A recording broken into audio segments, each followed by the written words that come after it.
নমস্কার বন্ধুরা, আমার রান্নাঘরে সবাইকে অনেক অনেক স্বাগত। আজ আমার রেসিপি মানকচু বাটা। মানকচু বাটা কিন্তু অতি পুরানো একটি সুস্বাদু রেসিপি। তাহলে চলো শুরু করা যাক। এখানে আমি মানকচু মুখের দিক থেকে কেটে নিয়েছি, তারপর মোটা মোটা করে খোসা ছাড়িয়ে নিয়েছি। মানকচুটাকে আমি অর্ধেক করে কেটে নেব।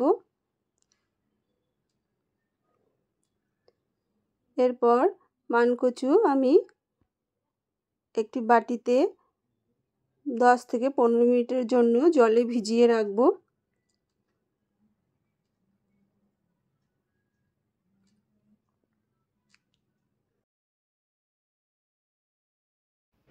দশ থেকে 15 মিনিট পর আমি মানকচুটাকে একটা ছোট গ্রেটারের সাহায্যে কুড়িয়ে নেব।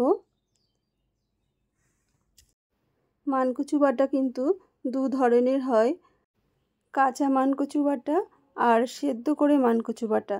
আমি তোমাদের সাথে আজকে কাঁচা মানকচু বাটা শেয়ার করছি। তোমরা যদি সেদ্ধ মানকচু বাটা দেখতে চাও আমার চ্যানেলে, তাহলে অবশ্যই কমেন্ট করে জানিও। এক টুকরো কোরানো হয়ে গেছে, আর এক টুকরো আমি কুড়িয়ে নেব। বন্ধুরা, মানকচু বাটা কিন্তু গরম ভাতের সাথে ভীষণ ভালো লাগে। তোমরাও একবার ট্রাই করে দেখো।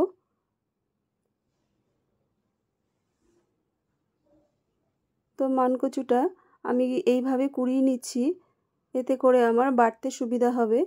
তো কোরানো হয়ে গেছে। তোমরা চাইলে ছোট ছোট করে কেটেও বেটে নিতে পারো। এরপর আমি এই মানকচু কুড়োনো আর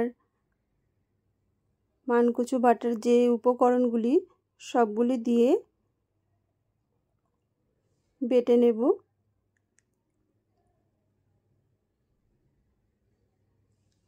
কালো সর্ষে নিলাম 1 চামচ, সাদা সর্ষে 2 চামচ, আর ঝালের জন্য কাঁচা লঙ্কা নিলাম 8 পিস মতো। মানকচু বাটা একটু ঝালঝালি হতে হবে। আর এখানে নারকেল কুড়ো নিলাম হাফ বাটি। এরপর আমি এই লঙ্কার ওপর সামান্য লবণ দিয়ে বেটে নেব, তাহলে লঙ্কাটা আমার তাড়াতাড়ি বাটা হবে। আর এখানে আমি জল ব্যবহার করব না, আমি এখানে শিলে বাটছি। তোমরা চাইলে মিক্সিতেও করতে পারো।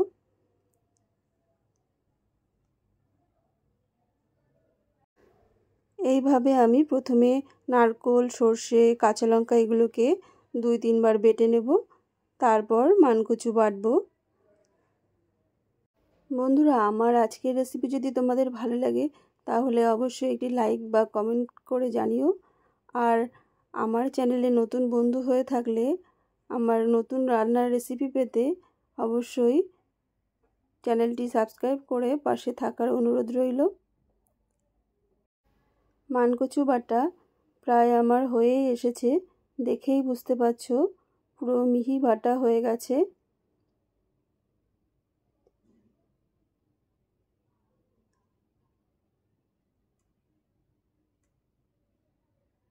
এরপর আমি মানকচুতে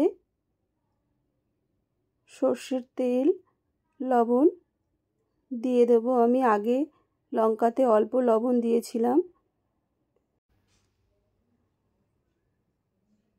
আমি এরপর মানকচু বাটাতে 2 চামচ মতো সর্ষের তেল দিয়ে দেব।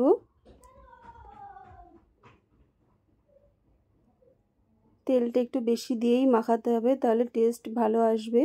আর স্বাদ মতো লবণ দিয়ে দিলাম। এরপর ভালোভাবে মাখিয়ে নেব।